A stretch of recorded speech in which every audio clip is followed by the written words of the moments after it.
ಆತ್ಮೀಯರೇ, ಮೋಕ್ಷ ಮೀಡಿಯಾಕ್ಕೆ ಸ್ವಾಗತ.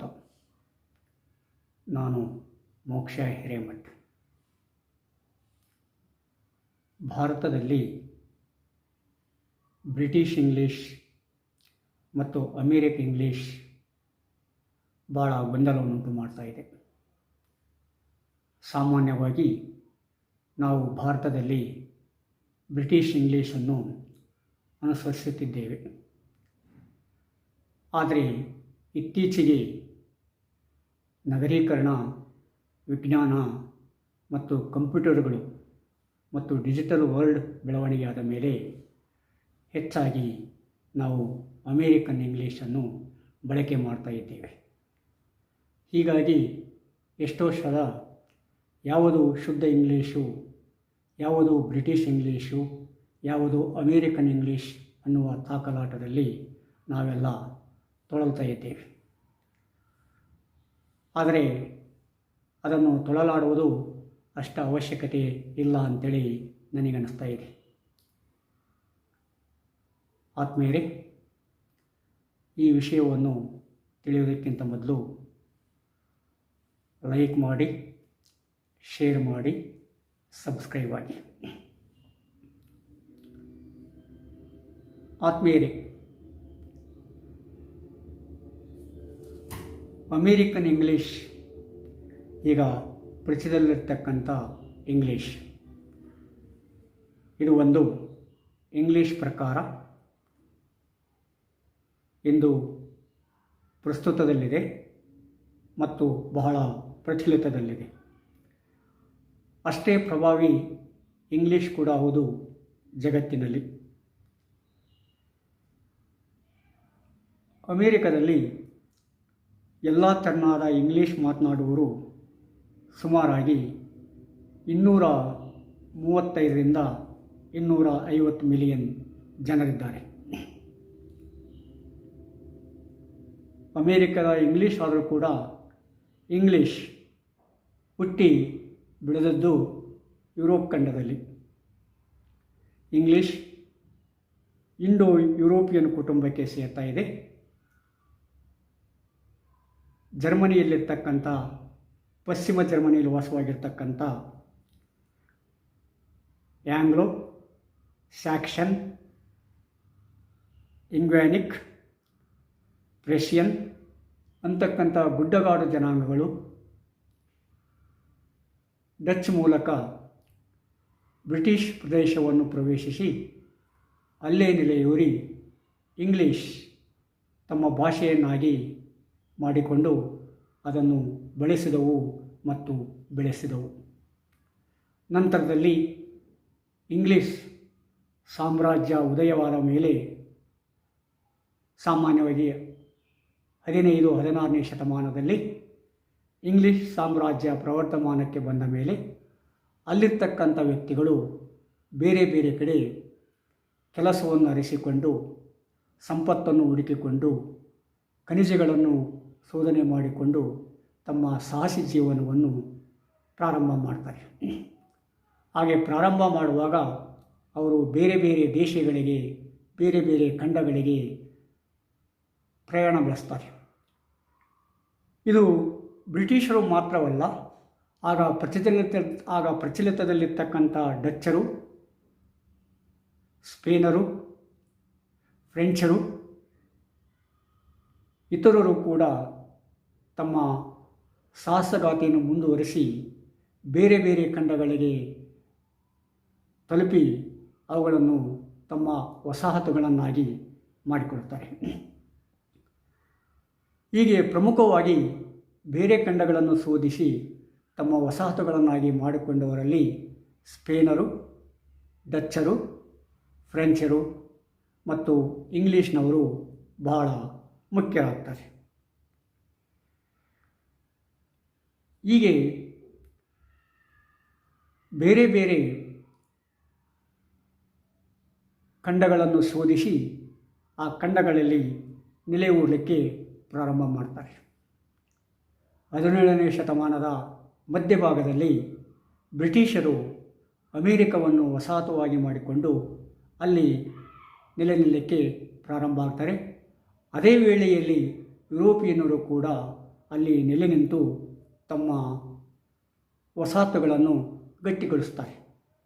ಹೀಗಾಗಿ ಅವರ ಮಧ್ಯೆ ಯುರೋಪಿಯನ್ ರಾಜ್ಯಗಳ ಮಧ್ಯೆ ಆಗಾಗ ಕಲಹಗಳುಂಟಾಗ್ತಿದ್ವು, ಆಗಾಗ ಯುದ್ಧಗಳುಂಟಾಗ್ತಿದ್ವು. ಆ ಯುದ್ಧಗಳಿಗೆ ಅಲ್ಲಿರ್ತಕ್ಕಂಥ ಆಫ್ರೋ ಅಮೇರಿಕನ್ ಜನರು ಎಷ್ಟೋ ಸಲ ಬಲಿಯಾಗ್ತಾಯಿದ್ರು.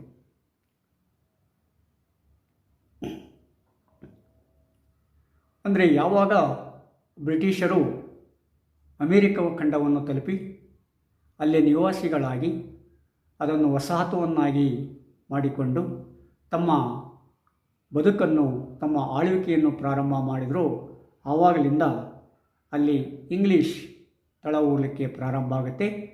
ಅದು ಉತ್ತರ ಅಮೇರಿಕದ ಇಂಗ್ಲೀಷ್ ಆಗುತ್ತೆ. ನಂತರದಲ್ಲಿ ಬರ್ತಾ ಬರ್ತಾ ಅಮೇರಿಕನ್ ಇಂಗ್ಲೀಷ್ ಆಗಿ ಪರಿವರ್ತನೆ ಆಗುತ್ತೆ. ಅಂದರೆ ಒಂದಾನೊಂದು ಕಾಲಕ್ಕೆ ಜರ್ಮನಿಯ ಪಶ್ಚಿಮ ಜರ್ಮನಿಯಿಂದ ಬಂದಿರತಕ್ಕಂಥ ಆಂಗ್ಲೋ ಸ್ಯಾಕ್ಸನ್, ಪ್ರಿಷಿಯನ್, ಜೂಡ್ ಗುಡ್ಡಗಾಡು ಜನಾಂಗ ಒಂದು ಕಡೆಯಲ್ಲಿ ನಿಂತು ಸಾಮ್ರಾಜ್ಯವನ್ನು ಬೆಳೆಸುತ್ತಾ ಬೇರೆ ಬೇರೆ ಕಡೆ ವಲಸೆ ಮಾಡಿದಾಗ, ಅಲ್ಲಿನ ನಿವಾಸಿಗಳಾದಾಗ ಅಲ್ಲೇ ನೆಲೆ ನಿಂತು ತಮ್ಮ ಭಾಷೆಯನ್ನು ಬೆಳೆಸ್ತಾರೆ. ಇದಕ್ಕೆ ಇಂಡಿಯಾ ಕೂಡ ಹೊರತಾಗಿಲ್ಲ. ಹೀಗೆ 17ನೇ ಶತಮಾನದ ಮಧ್ಯಭಾಗದಲ್ಲಿ ನೆಲೆ ನಿಂತ ಇಂಗ್ಲೀಷ್ ನಿವಾಸಿಗಳಿಂದ ಅಮೇರಿಕದಲ್ಲಿ ಇಂಗ್ಲೀಷ್ ಭಾಷೆ ಪ್ರಾರಂಭ ಆಗುತ್ತೆ. ಅದು ಮೊದಲು ಉತ್ತರ ಅಮೇರಿಕದ ಇಂಗ್ಲೀಷ್ ಆಗುತ್ತೆ. ನಂತರ ಬರ್ತಾ ಬರ್ತಾ ಅಮೇರಿಕನ್ ಇಂಗ್ಲೀಷ್ ಆಗಿ ಬೆಳವಣಿಗೆ ಆಗುತ್ತೆ. ಅಮೇರಿಕನ್ ಇಂಗ್ಲೀಷ್ ಆಗಿ ಬೆಳವಣಿಗೆ ಆದರೂ ಕೂಡ ಅದು ಉಪಯೋಗ ಮಾಡ್ತಕ್ಕಂಥ ಲಿಪಿ ಲ್ಯಾಟಿನ್ ಲಿಪಿ. ಅಂದರೆ ಅದರ ಬುನಾದಿ ಪಶ್ಚಿಮ ಜರ್ಮನಿಯ ಗುಡ್ಡಗಾಡು ಜನಾಂಗವಾದರೆ ಅದರ ಮೇಲ್ತುದಿ ಲ್ಯಾಟಿನ್ ಭಾಷೆಗೆ ಸಂಬಂಧಪಟ್ಟದ್ದಾಗಿರ್ತೈತೆ. ಅಂದರೆ ಲ್ಯಾಟಿನ್ ಭಾಷೆಯಲ್ಲೂ ಉಪಯೋಗಿಸ್ತಕ್ಕಂಥ ಲಿಪಿಯನ್ನೇ ಇಂಗ್ಲೀಷ್ನಲ್ಲಿ ಉಪಯೋಗಿಸ್ತಾರೆ. ಅದೇ ಇಂಗ್ಲೀಷ್ ಭಾಷೆಯಾಗಿ, ಇಂಗ್ಲೀಷ್ ಲಿಪಿಯಾಗಿ ಮುಂದುವರಿತಾ ಇದೆ. ಸಾಮಾನ್ಯವಾಗಿ ಅಮೇರಿಕದಲ್ಲಿ 50 ರಾಜ್ಯಗಳಿದ್ದಾವೆ. 50 ರಾಜ್ಯಗಳಲ್ಲಿ 32 ರಾಜ್ಯಗಳು ಮತ್ತು 5 ಅಮೇರಿಕೇತರ ರಾಜ್ಯಗಳಲ್ಲಿ ಇಂಗ್ಲೀಷ್ ಆಡಳಿತ ಭಾಷೆಯಾಗಿ ಕಾರ್ಯನಿರ್ವಹಿಸ್ತಾ ಇದೆ. ಉಳಿದ ರಾಜ್ಯಗಳಲ್ಲಿ ಕೂಡ ಇಂಗ್ಲೀಷ್ ಇದೆ. ಅದರಲ್ಲಿ Spain, French, Germany, Afro American ಇತ್ಯಾದಿ ಜನಾಂಗಗಳ ಭಾಷೆಗಳು ಕೂಡ ಇದ್ದಾವೆ. ಅವರು ಕೂಡ ತಮ್ಮ ತಮ್ಮ ಭಾಷೆಗಳನ್ನು ಬೆಳೆಸ್ತಾ ಇದ್ದಾರೆ. ಆದರೆ ಕಚೇರಿ, ಕೋರ್ಟು, ಸಂವಿಧಾನಕ್ಕೆ ಸಂಬಂಧಪಟ್ಟಂತೆ ಅವರು ಇಂಗ್ಲೀಷ್ನಲ್ಲೇ ವ್ಯವಹರಿಸಬೇಕಾಗುತ್ತೆ. ಹೀಗಾಗಿ ಇಂಗ್ಲೀಷ್ ಅಮೇರಿಕಾ ಖಂಡದ ಡಿಫಾಲ್ಟ್ ಭಾಷೆಯಾಗಿ ಕೆಲಸ ಮಾಡ್ತಾ ಇದೆ. ಅಮೇರಿಕದಲ್ಲಿ ಇಂಗ್ಲೀಷ್ ನೆಲೆ ನಿಂತ ಮೇಲೆ ಬ್ರಿಟಿಷ್ ಇಂಗ್ಲೀಷ್ನಿಂದ ಬೇರೆ ಆಗಲಿಕ್ಕೆ ಪ್ರಾರಂಭ ಆಯಿತು. ಅಲ್ಲಿಯ ವಾತಾವರಣಕ್ಕೆ ತಕ್ಕಂತೆ ವಿವಿಧ ಉಚ್ಚಾರಣೆಗಳು ಪ್ರಾರಂಭ ಆದವು. ಶಬ್ದ ಸಂಗ್ರಹ ಪ್ರಾರಂಭ ಆಯಿತು. ವ್ಯಾಕರಣ ಮತ್ತು ಅಕ್ಷರ ಜೋಡಣೆಯಲ್ಲಿಯೂ ಕೂಡ ಕೆಲವು ವ್ಯತ್ಯಾಸಗಳನ್ನು ನಾವು ಕಂಡುಕೊಳ್ಳಬಹುದು.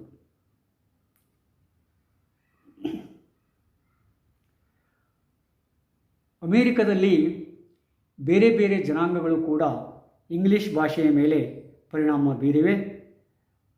ಆದಾಗ್ಯೂ ಕೂಡ ಉತ್ತರ ಅಮೇರಿಕದ ಇಂಗ್ಲೀಷ್ ಎಲ್ಲ ಜನಾಂಗದವರಿಗೂ ಸಾಮಾನ್ಯವಾಗಿದ್ದರಿಂದ ಅದನ್ನು ಸಾಮಾನ್ಯ ಇಂಗ್ಲೀಷ್ ಅಂತೇಳಿ ಹೆಸರಿಸ್ತಾರೆ. ಸಾಮಾನ್ಯವಾಗಿ ಅಮೇರಿಕದ ಇಂಗ್ಲೀಷ್ನಲ್ಲಿ ಆರನ್ನು ಉಚ್ಚಾರಣೆ ಮಾಡ್ತಾರೆ. ನಮಗೆ ಗೊತ್ತಿರ್ಬೋದು ಭಾರತೀಯರಿಗೆ, ಯಾಕಂದರೆ ನಾವು ಹೆಚ್ಚಾಗಿ ಬ್ರಿಟಿಷ್ ಇಂಗ್ಲೀಷನ್ನು ಉಪಯೋಗ ಮಾಡ್ತಾ ಇದ್ದೇವೆ. ನಾವು ಕೆಲವು ಶಬ್ದಗಳನ್ನು ಉಚ್ಚಾರ ಮಾಡುವಾಗ ಆರನ್ನು ಸೈಲೆಂಟ್ ಮಾಡ್ತೇವೆ, ಆರನ್ನು ಮೌನವಾಗಿರಿಸ್ತೇವೆ. ಉದಾಹರಣೆಗೆ ಫಾದರ್, ಬ್ರದರ್, ಮದರ್ ಇತ್ಯಾದಿ. ಆದರೆ ಅಮೇರಿಕನ್ ಭಾಷೆಯಲ್ಲಿ ಅವರು ಆರನ್ನು ಉಚ್ಚಾರಣೆ ಮಾಡ್ತಾರೆ. ಅವರು ಫಾದರ್ ಅನ್ನೋದಲ್ಲ, ಫಾದರ್ ಅಂತ ಹೇಳ್ತಾರೆ. ಬ್ರದರ್ ಅಂತ ಹೇಳ್ತಾರೆ, ಮದರ್ ಅಂತ ಹೇಳ್ತಾರೆ.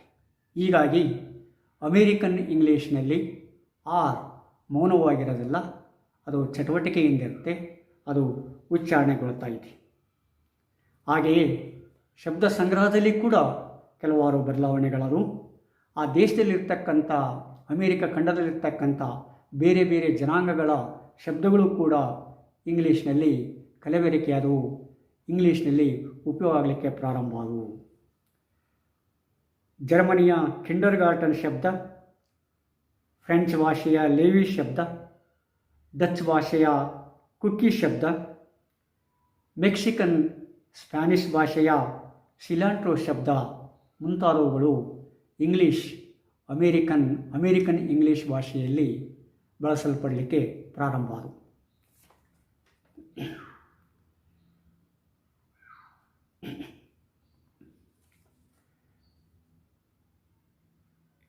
ಈ ವಿಜ್ಞಾನ, ನಗರೀಕರಣ, ಪ್ರಜಾಪ್ರಭುತ್ವಕ್ಕೆ ಸಂಬಂಧಪಟ್ಟಂತೆ ಅನೇಕ ಶಬ್ದಗಳು ಇಂಗ್ಲೀಷ್ನಲ್ಲಿ ಬಳಕೆಯಾದವು.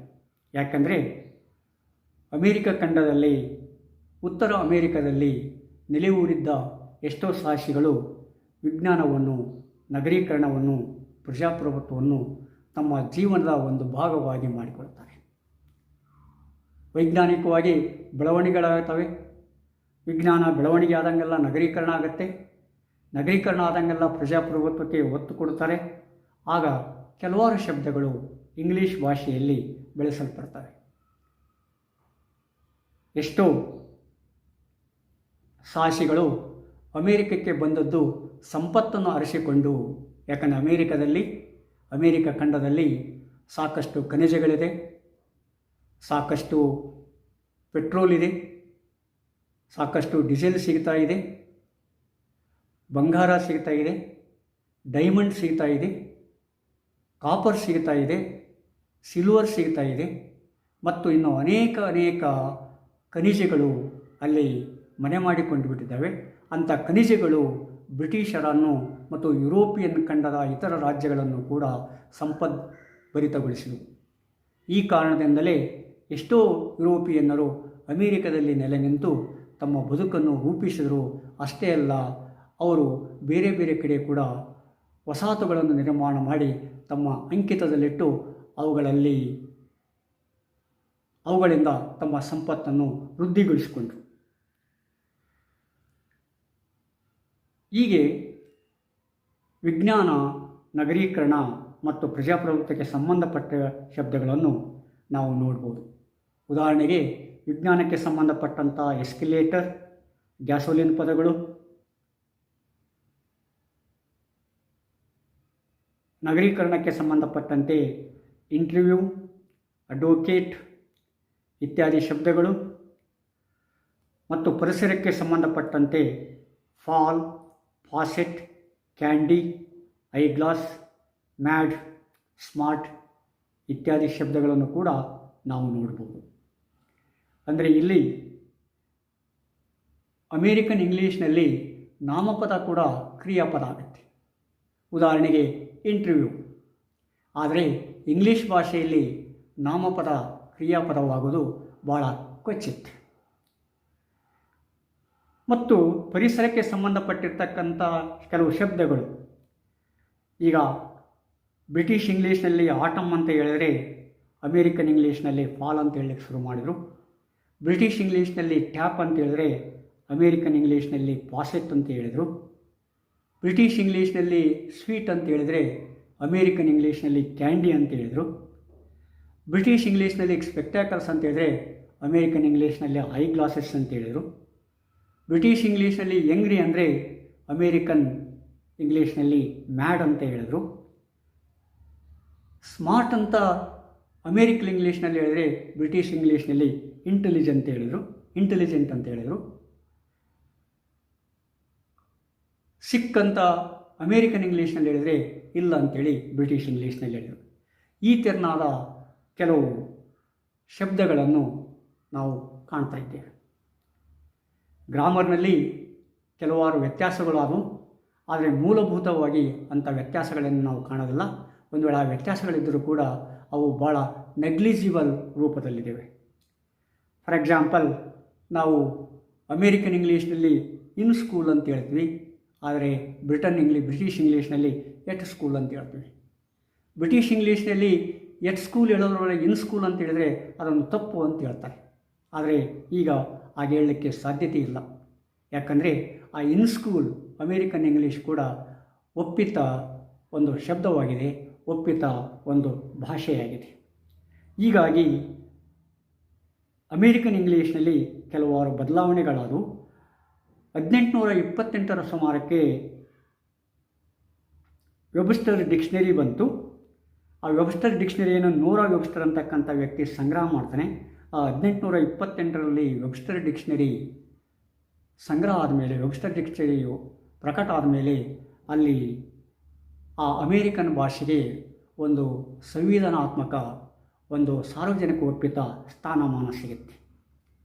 ಅಲ್ಲಿಯವರೆಗೆ ಬ್ರಿಟಿಷ್ ಇಂಗ್ಲೀಷ್ನ ಡಿಕ್ಷನರಿಗಳು ನಿರ್ವಹಿಸ್ತಾ ಇದ್ದವು. ಆದರೆ ನಂತರದಲ್ಲಿ ವೆಬ್ಸ್ಟರ್ ಡಿಕ್ಷನರಿ ಭಾಳ ಪ್ರಮುಖವಾಗಿ ಕಾರ್ಯನಿರ್ವಹಿಸಲಿಕ್ಕೆ ಪ್ರಾರಂಭ ಆಯಿತು. ಸ್ಪೆಲ್ಲಿಂಗ್ನಲ್ಲಿ ಕೂಡ ನಾವು ಕೆಲವಾರು ವ್ಯತ್ಯಾಸಗಳನ್ನು ಕಾಣ್ತಾ ಇದ್ದೇವೆ. ಸಾಮಾನ್ಯವಾಗಿ ಬ್ರಿಟಿಷ್ ಇಂಗ್ಲೀಷ್ನಲ್ಲಿ COLOUR ಕಲರ್ ಅಂತ ಹೇಳ್ತವೆ.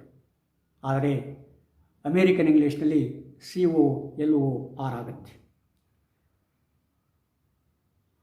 ಅಮೇರಿಕನ್ ಇಂಗ್ಲೀಷ್ನಲ್ಲಿ FIBER ಫೈಬರ್ ಅಂತ ಹೇಳಿದ್ರೆ, ಬ್ರಿಟಿಷ್ ಇಂಗ್ಲೀಷ್ನಲ್ಲಿ FIBRE ಅಂತ ಹೇಳ್ತೀವಿ.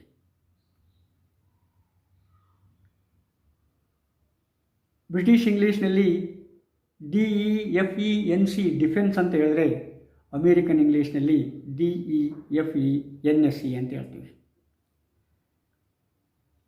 ಬ್ರಿಟಿಷ್ ಇಂಗ್ಲೀಷ್ನಲ್ಲಿ TRAVELLING ಟ್ರಾವೆಲಿಂಗ್ ಅಂತ ಹೇಳಿದ್ರೆ, ಅಮೇರಿಕನ್ ಇಂಗ್ಲೀಷ್ನಲ್ಲಿ TRAVLING ಅಂತ ಹೇಳ್ತೀವಿ. ಹೀಗಾಗಿ ಕೆಲವು ಅಕ್ಷರ ಜೋಡಣೆಗಳಲ್ಲಿ ವ್ಯತ್ಯಾಸ ಆಗುತ್ತೆ. ಆದರೆ ಅಕ್ಷರ ಜೋಡಣೆಗಳಲ್ಲಿ ವ್ಯತ್ಯಾಸ ಆದರೂ ಕೂಡ ಕೆಲವು ಕಟ್ಟ ಬ್ರಿಟಿಷ್ ಇಂಗ್ಲೀಷರು ಅದನ್ನು ತಪ್ಪು ಅಂತ ಹೇಳ್ತಾರೆ. ಆದರೆ ಇಂದಿನ ದಿನಮಾನಗಳಲ್ಲಿ ಹಾಗೆ ಹೇಳಲಿಕ್ಕೆ ಸಾಧ್ಯತೆ ಇಲ್ಲ. ಹೀಗಾಗಿ ಎಷ್ಟೋ ಸಲ ನಾವು ಏನು ಮಾಡ್ತೇವೆ, ಕೆಲವು ಸ್ಪೆಲ್ಲಿಂಗ್ಗಳು ಬೇರೆ ಆದರೂ ಕೂಡ, ಅವು ಒಂದು ವೇಳೆ ತಪ್ಪಿದ್ದರೂ ಕೂಡ ಅದನ್ನು ಅಮೇರಿಕನ್ ಇಂಗ್ಲೀಷ್ ಅಂತೇಳಿ ಭಾಳ ಹಾಸ್ಯಕಾರಕವಾಗಿ ಹೇಳ್ತಾ ಇರ್ತೇವೆ. ಅದೇ ರೀತಿ ಶಬ್ದ ಸಂಗ್ರಹದಲ್ಲಿ ಕೂಡ ಕೆಲವು ಬದಲಾವಣೆಗಳಾದವು. ಇಂಗ್ಲೀಷ್ನಲ್ಲಿ, ಬ್ರಿಟಿಷ್ ಇಂಗ್ಲೀಷ್ನಲ್ಲಿ ಏರಿಯಲ್ ಅಂತ ಹೇಳಿದ್ರೆ, ಅಮೇರಿಕನ್ ಇಂಗ್ಲೀಷ್ನಲ್ಲಿ ಆ್ಯಂಟನಾ ಅಂತ ಹೇಳಿದರು. ಬ್ರಿಟಿಷ್ ಇಂಗ್ಲೀಷ್ನಲ್ಲಿ ಬಿಸ್ಕೆಟ್ ಅಂತ ಹೇಳಿದರೆ, ಅಮೇರಿಕನ್ ಇಂಗ್ಲೀಷ್ನಲ್ಲಿ ಕುಕ್ಕಿ ಅಂತ ಹೇಳಿದರು. ಕ್ರ್ಯಾಕರ್ ಅಂತ ಹೇಳಿದರು. ಕುಕ್ಕಿ ಅಂದ್ರೂ ಬಿಸ್ಕೆಟೆ, ಕ್ರ್ಯಾಕರ್ ಅಂದ್ರೂ ಬಿಸ್ಕೆಟೆ. ಆದರೆ ಕೆಲವು ಸಲ ಕುಕ್ಕಿ ಬಿಸ್ಕೆಟನ್ನು ಬೇರೆ ಮಾಡಿ ಇಂಡಿಯಾದಲ್ಲಿ ಬೇರೆ ಬೇರೆ ಅರ್ಥ ಕೊಡಲಿಕ್ಕೆ ಪ್ರಯತ್ನ ಪಡ್ತಾರೆ ಮಹಾನ್ ಪಂಡಿತರು. ಆದರೆ ಅದು ಅಷ್ಟೇನು ಸರಿಯಾಗಿರ್ತಕ್ಕಂಥ ಒಂದು ವಾದ ಆಗೋದಲ್ಲ, ಸರಿಯಾಗಿರ್ತಕ್ಕಂಥ ತಿಳುವಳಿಕೆ ಆಗೋದಲ್ಲ.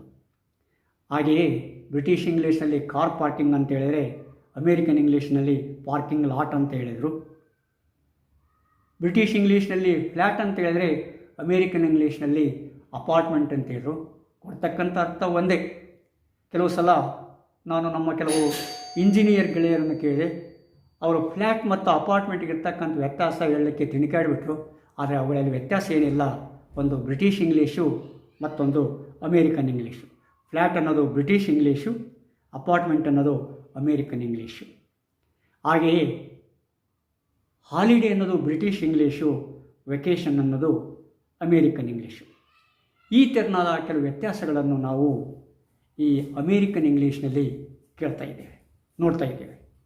ಆಮೇಲೆ ಅದಕ್ಕಿಂತ ಪ್ರಮುಖವಾಗಿ ಅಮೇರಿಕನ್ ಇಂಗ್ಲೀಷ್ನಲ್ಲಿ ಸಾಮಾನ್ಯವಾಗಿ 380 ಎಷ್ಟು ಭಾಷೆಗಳಿರಬೇಕು.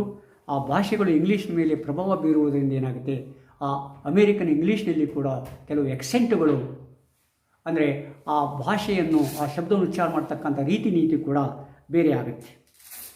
ಹಾಗೆಯೇ ಅಲ್ಲಿ ಕಾರ್ಮಿಕ ಮತ್ತು ಮಧ್ಯಮ ವರ್ಗದ ಆಫ್ರಿಕನ್ ಅಮೇರಿಕನ್ ಇಂಗ್ಲೀಷು ಕೂಡ ಇದೆ, ಆಫ್ರಿಕನ್ ಅಮೇರಿಕನ್ ಬರಹ ಕೂಡ ಇದೆ.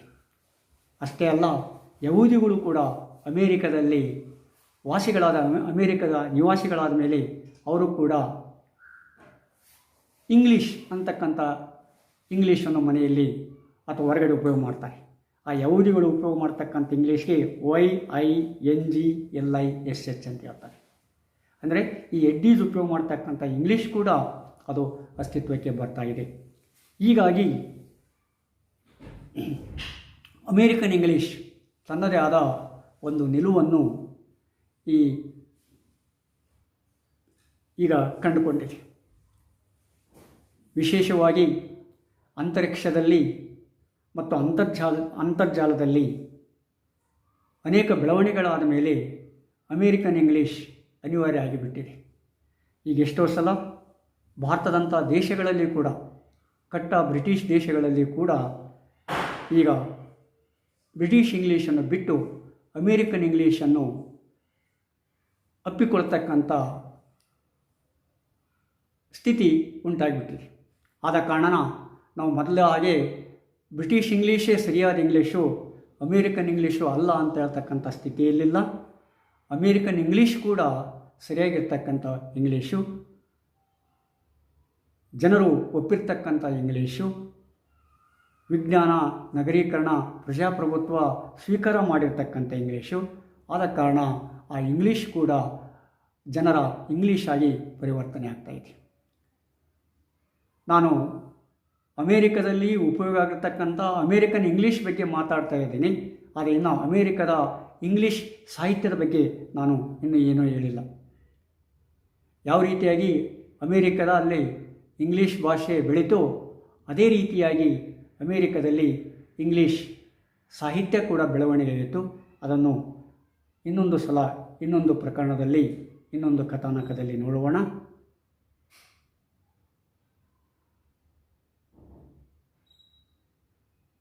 ಹೀಗೆ ಇಂಗ್ಲೀಷ್ ಬೇರೆ ಬೇರೆ ಕಡೆ ಪಸರಿಸಿ ತನ್ನ ಚಾಕಚಕ್ಯತೆಯನ್ನು, ತನ್ನ ಅದ್ಭುತವನ್ನು ಜಗತ್ತಿಗೆ ತೋರಿಸ್ತಾ ಇದೆ.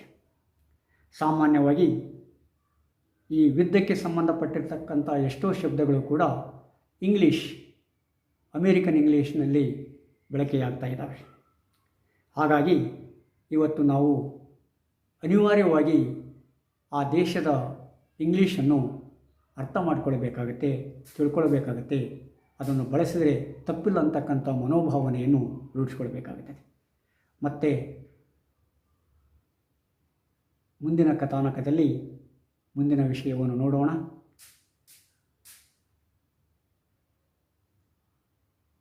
ಲೈಕ್ ಮಾಡಿ, ಶೇರ್ ಮಾಡಿ, ಸಬ್ಸ್ಕ್ರೈಬ್ ಮಾಡಿ. ಅಲ್ಲಿಯವರೆಗೆ ನಮಸ್ಕಾರ.